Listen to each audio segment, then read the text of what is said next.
ሰላም ሰላም ኣብ መላእ ዓለም ዘለኹም ክቡራት ኣሕዋት ሰላም እግዚኣብሔር ምሳኹም ይኹን።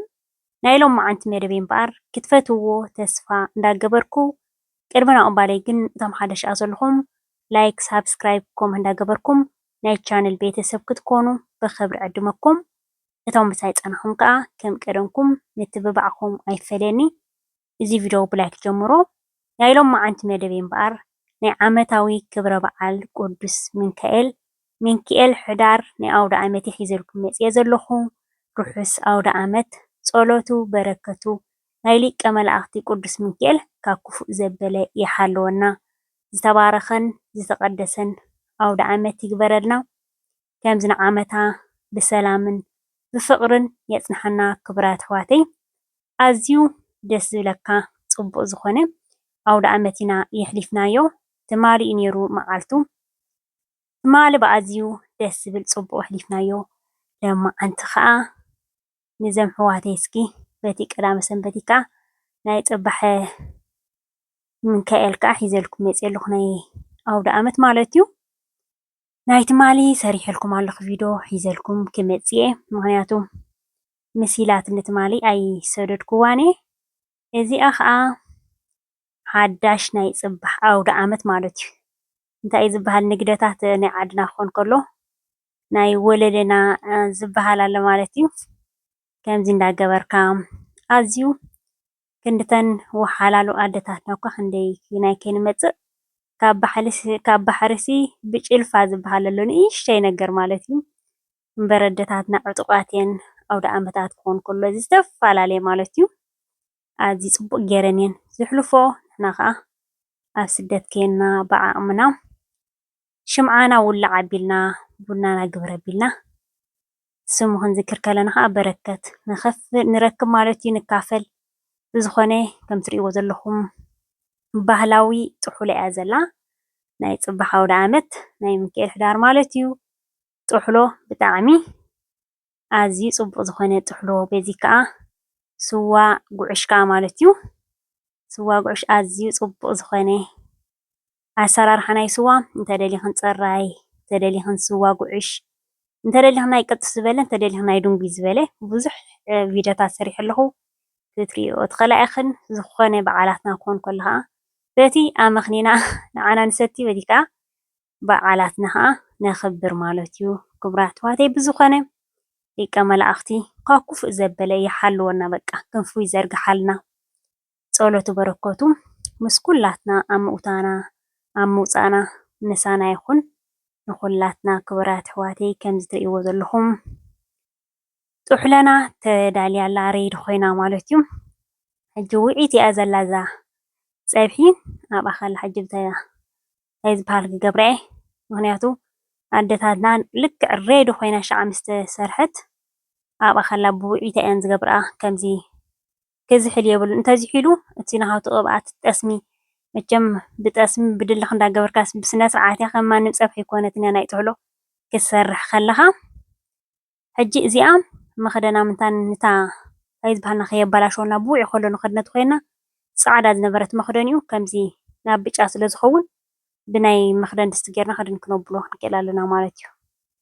ሕጂ ክነውድቕ ኢና። እዚኣ ከዓ ኩሉ ግዜ መቸም ጥሕሎ ክሰርሕ ከለካ ኣነ ብዙሕ መዘከርታ እዩ ዘለኒ ናይዚ ጥሕሎ ማለት እዩ። ብጣዕሚ እንዳሰሓቅኩ ደስ ኢሉኒ እየ ከዓ ዝሰርሓ ማለት እዩ።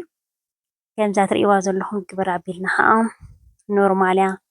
ብዙሓት ኣሕዋትና ኣባኽ እንዳረኣና ብጣዕሚ ኣዝዩ ፅቡቕ ዝኾነ ንሰርሕ ኢና ትብላ ማለት እዩ። ጥሕሎ ንክትበልዖ ኣዝዩ ንጥዕናኻ ብሉፅ ዝኾነ ኣዴታትና ክሰርሕኦ ከለዋ መዓት ፕሮሰስ እዩ ዘለዎ። ብጣዕሚ ብጣዕሚ ካብ ዝነኣሰ ክሳብ ዝዓበየ ከምዚ ጌርካ ክሽነ ኣቢልካ ሬድ ጌርካ ንክትበልዖ ግን ብጣዕሚ ጥዑም እንደገና ካብ ስገም ስለ ዝዳሎ ካብ ኩሉ በቃ ናፃ ዝበሃል በሊዕኻዮ ኣይከብደካ። እንደገና ብፍላይ ጋስትራይት ገለ ዘለዎ ከዓ ብጣዕሚ ናይ ጥዕና ዝኾነ ምግቢ እዩ ማለት እዩ። ከምዚ ማንም ፀብሒ ኣይኮነን ብፃሕሊ ገይሩ ተኸሺኑ ዝሰርሐ ብጠስሚ ብድልኻት ጌርካ ብስነ ስርዓት ገይረን እየን ዝሰርሕኦ ማለት እዩ።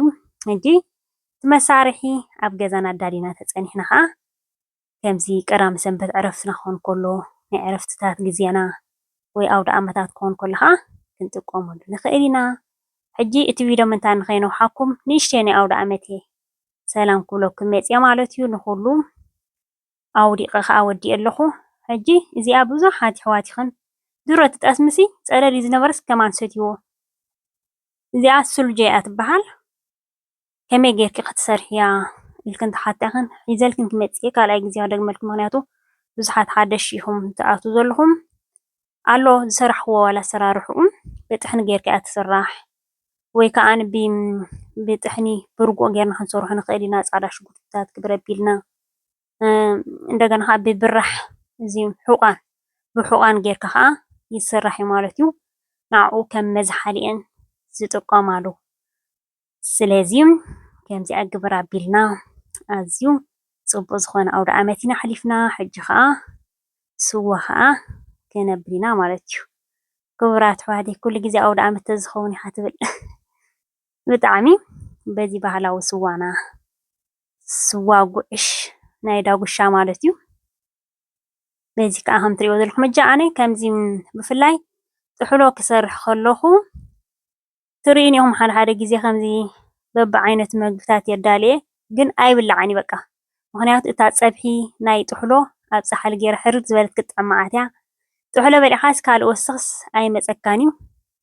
ንሎማዓንቲ በቃ ንሳ ብንሳ ጥሕሎ ብጥሕሎ እያ ዘላ ማለት እዩ። ንቐደም በሉ እዞም ኣሕዋተይ ተደሊኹም ስዋ ጉዕሽ ተደሊኹም ከዓ ጥሕሎ ብዘይቀልዓለም ንዓኹም ካልእ እዩ ዝግባኣኩም። ክቡራት ኣሕዋተይ ምስ ፍቅሪ ከዓ ንሓደ ዝበልካዮ ንኩሉ እኹል እዩ። ንቐደም በሉ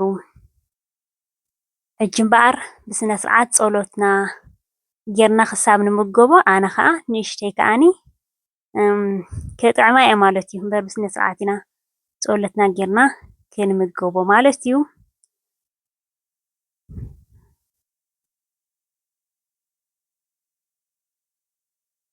እግዚኣብሔር ኣምላኽ ኣብ መግብና ጥራይ ዘይኮነ ኣብ ስራሕና፣ ኣብ ደቅና፣ ኣብ ሓዳርና ኣብ ኩሉ እግዚኣብሔር ዝሓለፎ መነባብሮ ይሃበና፣ ይባርከልና፣ ይቀድሰልና። ዝተባረኸ ዝተቀደሰ ኣውደ ዓመት እንታይ ክወፆሞ ክቡራት ኣሕዋተይ እንታይ ክወፆ ብጣዕሚ ብጣዕሚ ፅቡቅ ጥሕኒ ፅሩይ ዝኾነ ጥሕኒ ኣዝዩ ፅቡቅ ዝኾነ መግለፂ የብለይ ናይዚ ጥሕኒ። ምክንያቱ ነተን ዘዳለወ እየ ዘመስግን እምበሪ ኣነሲ ቀሊል ገይረ እየ ሰሪሐ። ምክንያቱ ከም ዝበልኩም እዚ ከዳልዎ ከሎ ብጣዕሚ ድኻም ዘለዎ እዩ። ዝኾነ ክቡራት ኣሕዋተይ ከምዚ ትሪእዎ ዘለኹም እዩ ናይ ሎማዓንቲ መደበይ። ሊቀ መላእኽቲ ሓራ ደጋንንቲ ካብ ክፉእ ዘበለ ይሓልወና ንኩላትና ከምዚ ንዓመታ ብሰላምን ብፍቅርን ብጥዕናን የፅንሐና። ንሎማዓንቲ መደበይ ኣብዚ ከኣኽለኒ እዩ። ክትኣትዉ ከለኹም ላይክ ተረሲኹም ኣብ ምውፃእኹም ላይክ ኣይትረስዑ። ብካልእ ትሕዝቶ ክሳብ ዝምለሰኩም ሰላምን ጥዕናን ሰናይ እዩ።